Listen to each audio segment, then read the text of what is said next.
Hello, everyone. Welcome back to this week's Cedarville Stories Podcast. I'm Mark Weinstein, and my guest today is Aaron Welty, a self-proclaimed geek who loves science fiction, specifically Captain America and Star Wars, whose story beautifully intertwines with faith, perseverance, and purpose. Aaron graduated from Cedarville University, and today he is a motivational speaker, writer, and former congressional staffer who has built a remarkable career while living with cerebral palsy. From serving on Capitol Hill to working in the federal government and speaking on national stages, even at pop culture conventions, Aaron embodies what he calls the heroics of weakness. Today we'll explore his journey of faith, his time at Cedarville, the challenges and the opportunities he's faced in his career, and the book project that's been years in the making.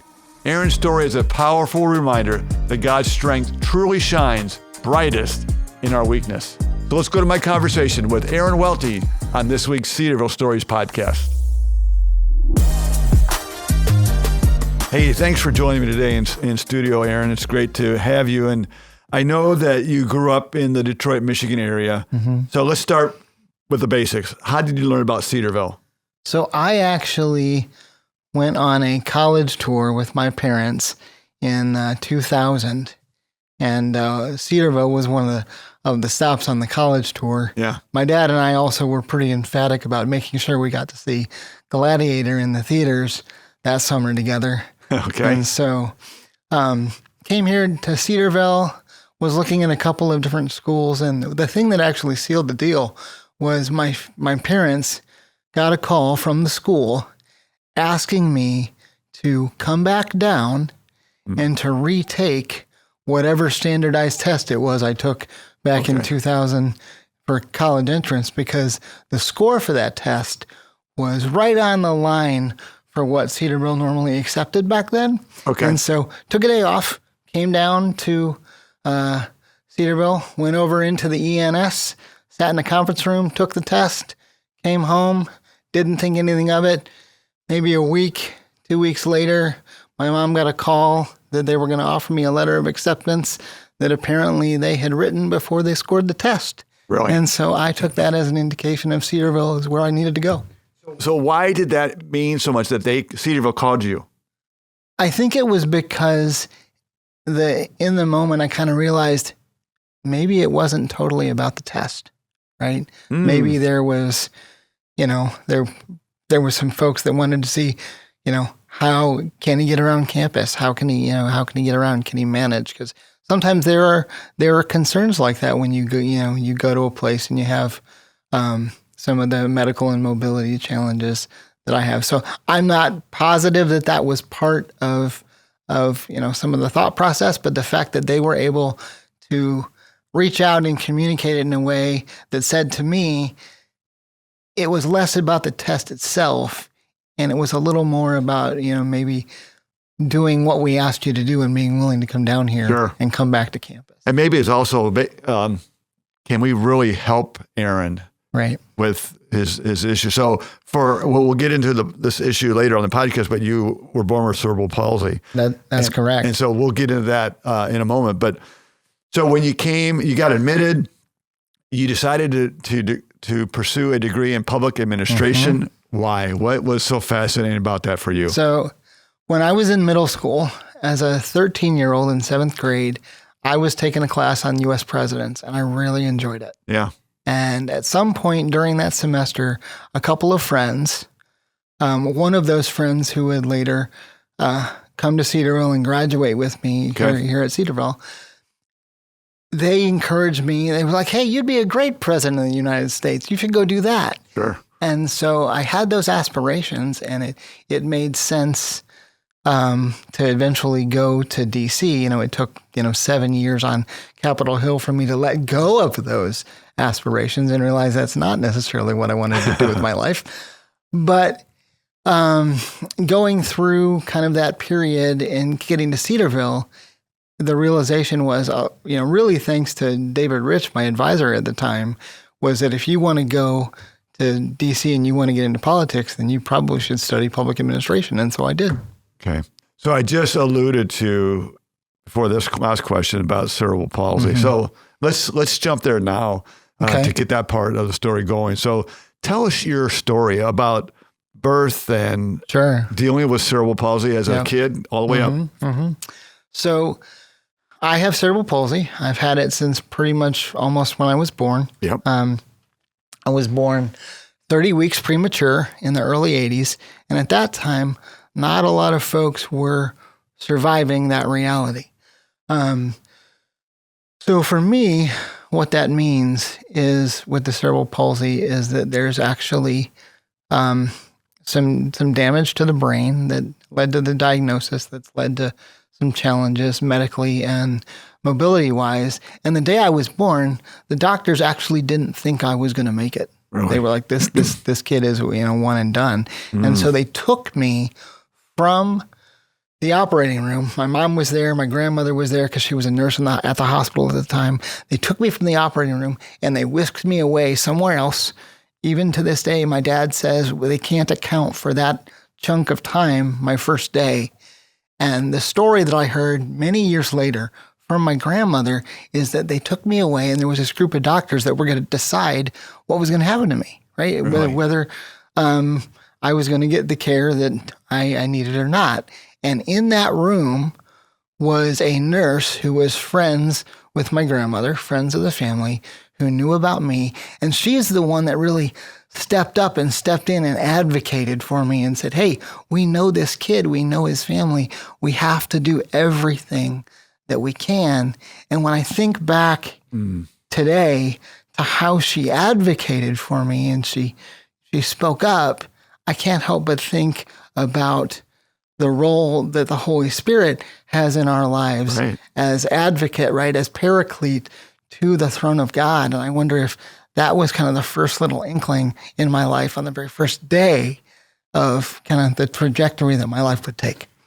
So growing up with cerebral palsy, how did that shape your outlook in life and your calling in life? So one of the greatest things my mom and dad ever did for me was they made sure that I grew up as normal as possible, right? They didn't coddle me. They didn't, shelter me or shield me from too much. And one of the stories that my mom will sometimes tell is I was a really young kid. I was maybe an early toddler, and I was with family, and I was trying to learn to, unsuccessfully to walk and get around on my own. And often I would try and I would fall. And other family members would be like, hey, aren't you going to do something about this? Aren't you going to go get him? And they'd look at me and be like, no, he can figure it out. And often that would mean I would crawl over to something like a table, in the living room and grab the table and pull myself up. And figure it out on my own. And that's something that stuck with me for decades, in the reality that there's not always going to be somebody there to fix the problem. There's not always going to be somebody there to rescue you. And understanding that reality of that, to some degree, you got to figure it out on your own. That impacts some of what I do today in terms of mentoring high school, college, and young 20-somethings, in that, that I don't rescue them, right? When they ask a question, I'm hesitant with an answer, not because I don't have one, but I realize that if you can get past the awkward of the silence, there might be something awesome on the other side of my willingness to be quiet. Right. So how many, did you have other siblings? Yes, I have one brother. He's about 5 years younger than I. Younger than you. Yes. What was that like, being the older brother to someone who I assume he didn't have cerebral palsy? No. So he was the one that was into sports, whereas I was into all the imaginative stuff, sci-fi and comic books and all of that. So think about, for folks who probably grew up in the same era that I did, think about the movie Flight of the Navigator, and how, because of some time travel stuff that happens, the main character, when he finally arrives home, his younger brother is now older and bigger than him. It's kind of like that, where my brother's a lot bigger than me. he's just bigger and he's taller. And in some ways, because of the trajectory of his life, he's more like grown up than I am. And even though we're into some of the same things, like, he's into things like cars and stuff like that you would expect somebody at his age to be in. Whereas I'm into things that allow my inner child to flourish a little more. Well, yeah. From that podcast that I was telling you before we started with Mike Whitford, it was the Kingdom and Culture podcast. Mm-hmm. I quickly learned that you're into sci-fi and all that kind of, and we won't touch on that really much today, but it is part of your story. It is. It is very much part of my story. Mainly because I internalize a lot of those stories, because I've realized over time that when we engage with those kind of stories, right, hero's journey stories, think, Joseph Campbell and the Hero of a Thousand Faces, when we engage with those kind of stories, we have a choice to make. Yeah. And that choice is, are we going to be entertained by them, right? Gladiator, right? Maximus, are you not entertained? Right. Are we going to be entertained by them? Or are we going to be willing to engage with them? Yeah. And most people, they just want to be entertained. Most people, they don't want to ask questions of the story, and they don't want to allow the story to ask questions of them.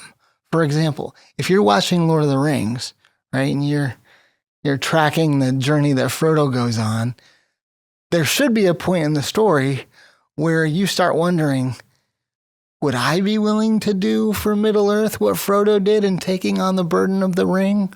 Or if you're watching Star Wars and you get to Return of the Jedi and you see Luke Skywalker being willing to put himself in between the Emperor and Darth Vader, his villainous father, like, would I be willing to do that? Would I be willing to forgive my dad for all of the terrible things that he's done in the galaxy? So these stories, if we allow them to, they have things to teach us. Yeah, they do. And to impart to us, but we have to be willing to engage with them, and that takes work. And sometimes folks don't want to do the work that it takes. Yeah. So let's stay on this track a little bit. So on that podcast, Kingdom and Culture podcast with Mike Whitford, I heard you say that God taught you the heroism of suffering. Yes. What does that mean? So one of the things that I talk about as I travel the country as a public speaker is I talk about this idea of the heroics of weakness, right? That weakness can actually be heroic, that each of us, we have something in our life, a challenge, a trial, whatever it is, right, that we wish we didn't have.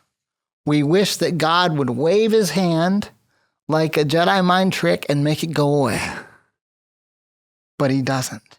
And I believe that he doesn't do that because that is the avenue through which he wants to use us to do good in the world, right? And in my case, my heroic weakness is cerebral palsy. And with cerebral palsy, there's a lot of, suffering that can come with that, discomfort and pain and other things.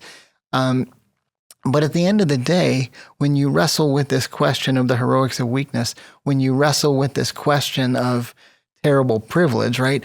Are you going to allow the terrible thing in your life to become a privilege because it's the way that God chooses to use you to do good in the world? Yeah. Are you going to allow the heroic to emerge from the terrible? Are you going to allow purpose to arise like a phoenix from places of personal pain? Yeah. And so when I talk about this in different places and spaces, I connect it to scripture. I connect it to my own life. Obviously, I connect it to characters like Iron Man from Marvel movies, and that's where the idea of terrible privilege comes from. Yeah. But as part of that, there's suffering that goes along with it. We were talking a few minutes ago about some of my origin story related to cerebral palsy. And when I was in middle school, I was in 8th grade, I went to Shriners Hospital. Okay. And in going to Shriners Hospital, I was going in for an operation related to cerebral palsy, and my recovery from that operation went horribly wrong. Terribly wrong. I ended up being in the hospital for about 3 weeks, right around Christmas time in middle school. And one day I walked into the bathroom that was attached to my hospital room. And I looked at myself in the mirror. And Mark, it was like death was looking back at me, wearing my face. And I wasn't entirely sure what to do with that until, like we were talking about these stories that I love and using them to process life. Right. I thought, is this what Luke Skywalker felt like? Being pursued, being hunted by Darth Vader down the Death Star trench in the original Star Wars?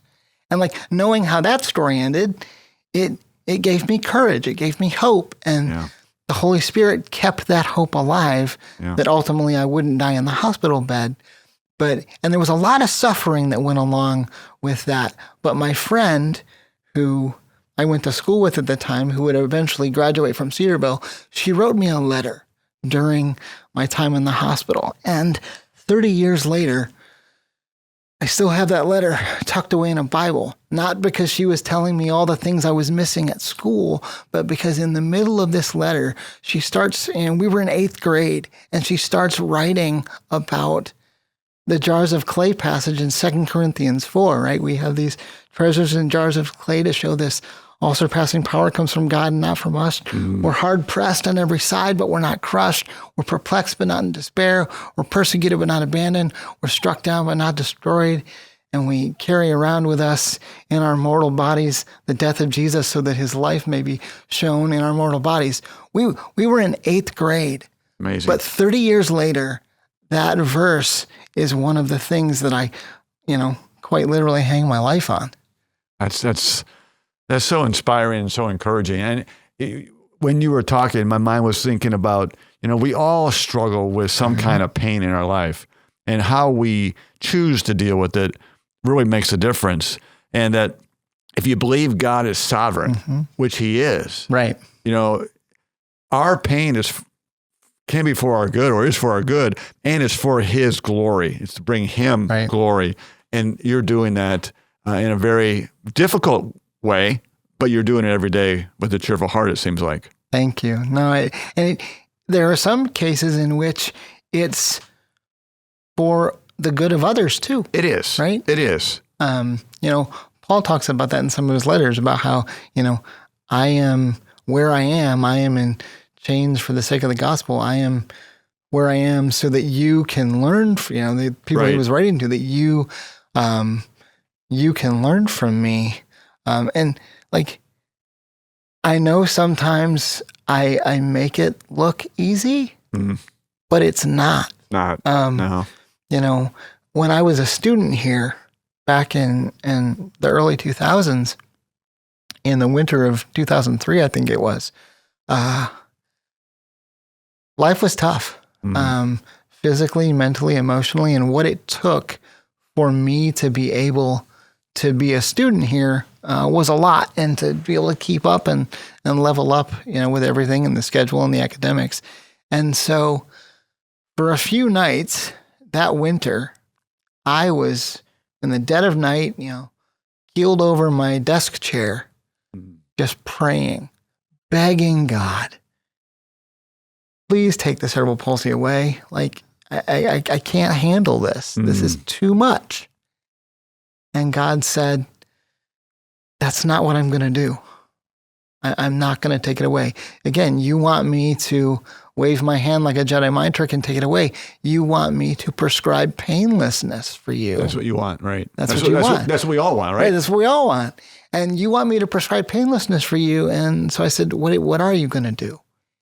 He said, I'm going to prescribe perseverance instead. I'm going to essentially prescribe for you the same thing that I prescribed for Paul in 2 Corinthians 12, when Paul's talking about his own thorn in the flesh and the weakness, and when he's talking about God's grace being sufficient, and that God's power being made great and complete in Paul's weakness. Like, God prescribed the same thing for me. Yeah, he did. And it's taken a lot of years. And some of them very difficult, but that's that's where I am. Sometimes I wish it was, I still wish it wasn't, that way. But it was a way for me to start, as a student here at Cedarville, to start grappling with, what do I do? How do I respond when God says no, right?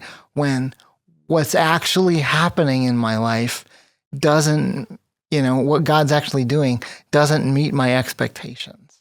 And out of that, right, out of this prescription of perseverance, which I call the greater miracle, like I consider perseverance and continuing a relationship with Jesus to actually be a greater miracle than physical healing. Sure. Out of that, I've learned obedience over outcome.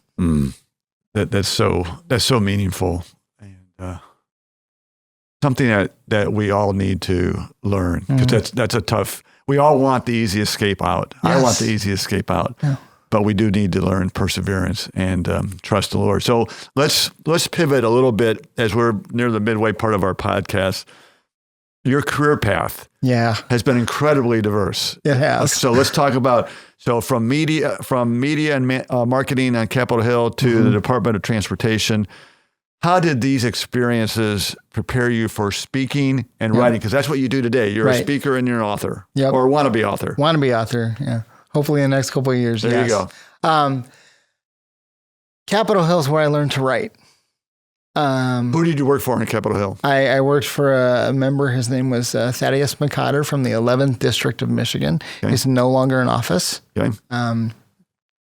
And that was my home district. Okay. I grew up in, and my parents still live in that area. So I transitioned to Capitol Hill shortly after finishing here at Cedarville, just within like 6 or 9 months or so. And Capitol Hill is where I learned to write. Right. I learned while I was here as a student. There was a composition professor who saw capacity in me. He saw talent in me. He saw possibility and potential in me, just like that nurse did, right? The first day that I was on this earth.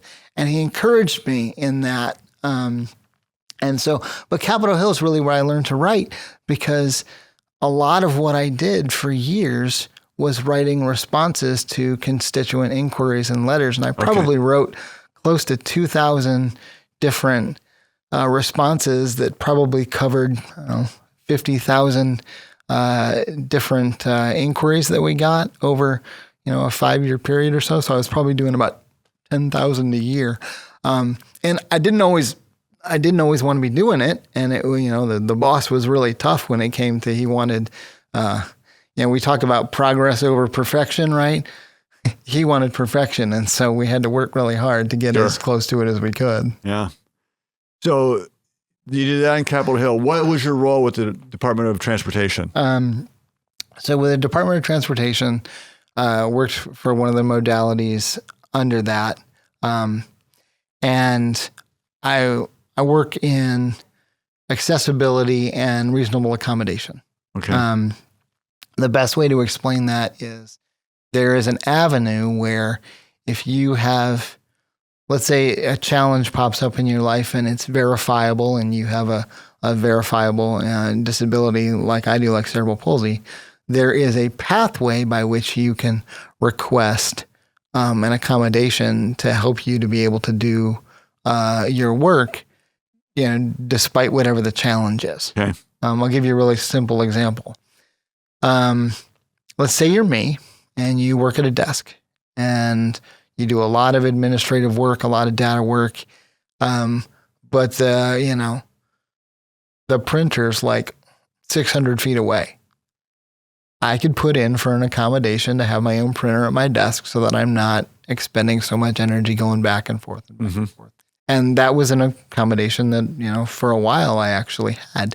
And so my role in that process was more administrative in terms of making sure that these accommodations were executed in a timely manner, because there are business plan metrics around that.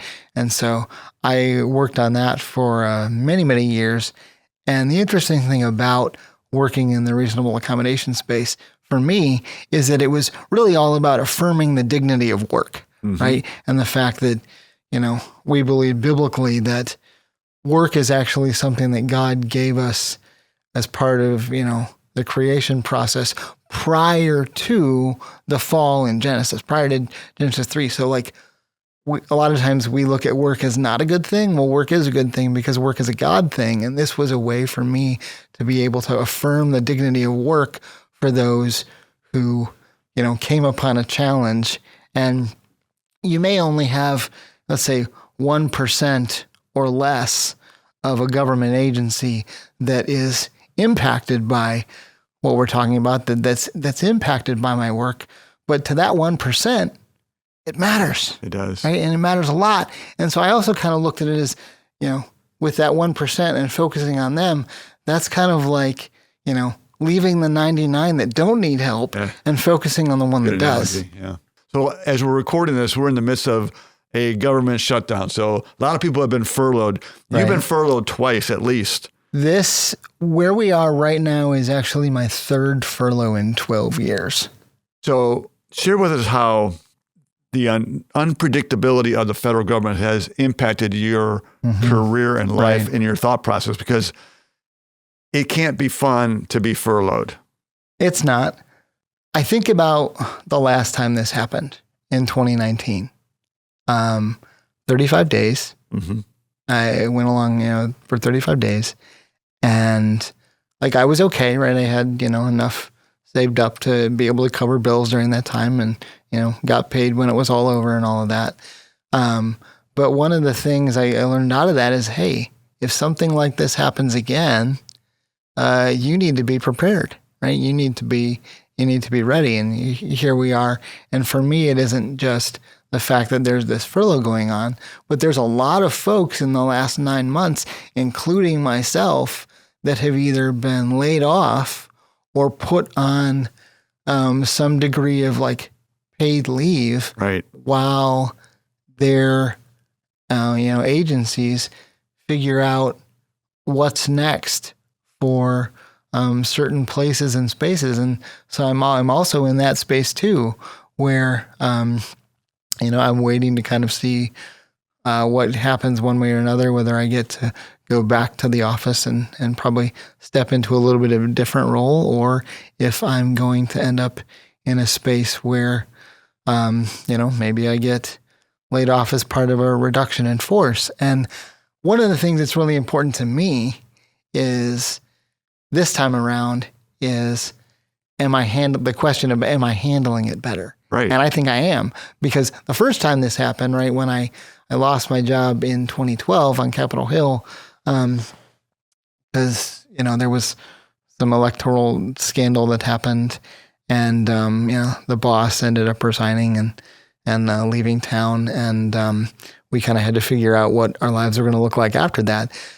The first time I went through this, I didn't handle it well. I was very angry. I was very confused. I didn't understand why this dream that I'd had since I was 13 years old was blowing up in my face like a Death Star, and there was nothing I could do. Right. And, didn't handle it well, was angry for a long, long time.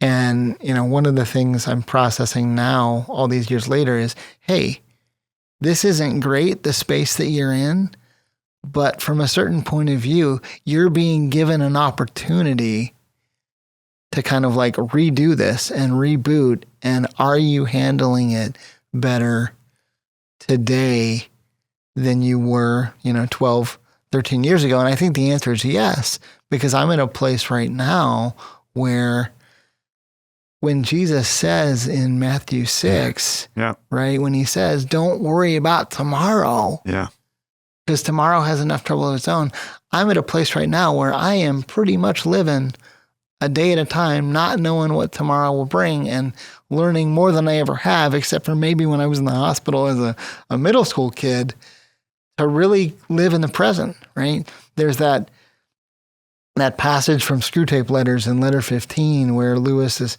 talking about the nature of time and how the present moment is the moment that is most like eternity. Yeah. And that's where God wants us to focus. That's not where the enemy wants us to focus, right? They want us to focus on the past that's frozen and no longer flows and we can't do anything about, right. or to be anxious about the future. And yet God is saying, no, I want you to be here. I want you to be here now. I want you to be present. And I'm learning to be present in a way that can be very uncomfortable and that most people probably wouldn't want to be in. So what you just said takes me back to earlier in our podcast today, and this goes to your health, where you wanted God to remove the pain, but he wanted to persevere. He's teaching you even more now. Yep. Perseverance, right? So what practices, what routines help you lean into living day by day or living each day at one time? Yep. So right now, I have a tracker that I built back in January that's for the entire year. And that tracker tracks the amount of hours that I put into 4 different things. Okay. 4 different questions, essentially. Did I read today? Did I work on public speaking stuff today? Did I write today? Did I physically train today? And I'm in a place now where for my entire career, most of my day was dictated by the metrics of others. Okay.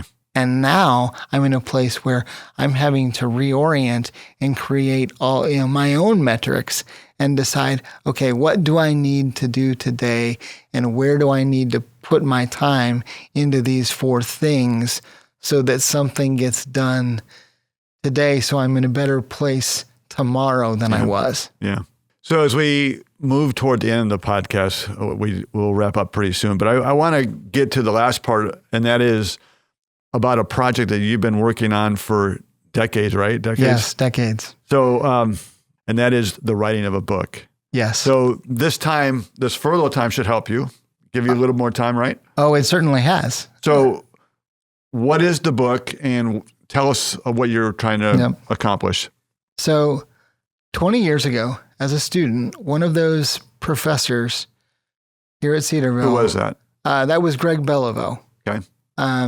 He came to me and said, Welty, you have talent. You need to write a book. I looked at him like he was crazy and said, I'm not old enough. I haven't lived enough. I need to, I need more experience. Turns out we were both right. And so now 20 years later, I have this manuscript for a book. The working title right now is called Borrowed Time.